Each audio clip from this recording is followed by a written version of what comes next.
Recientemente, uma carta aguardo entregar aqui no edifício de VNU, caminha com a carta que não, por certo, aguardo firmar para líder de fração de oposição.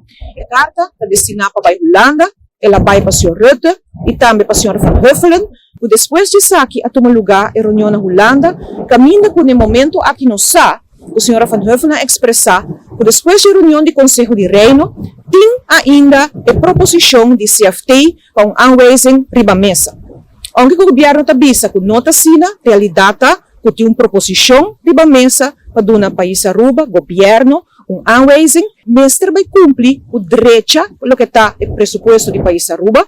Depois que essa aqui agora aprovar uma maioria do parlamento para sostener o governo, nós demais a votar contra, passou o pressuposto que não nota realístico e tem uma quantidade de pontos na dentro, nota quadra, que palabracionam que aguardo assim entre Aruba e Holanda, que 2 anos passar acaba.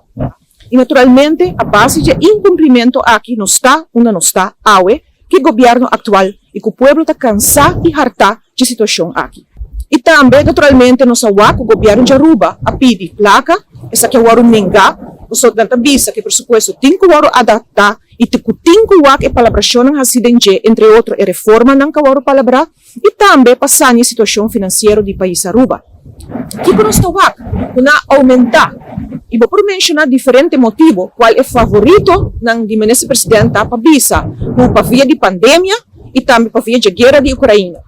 Ou de caso que não, nós temos que dizer que a realidade tem anos para cumprir o rapport aqui, e no momento não aqui nós estamos como 4 anos depois, e ainda se CFT tem que dizer que o governo não cumpre isso aqui.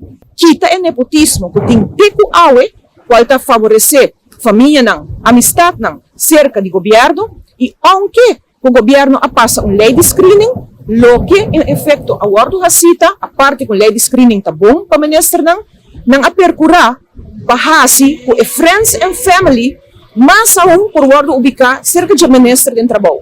Em vez de esse critério não mais pisar para evitar que o nepotismo, não a percurar para ser mais suave.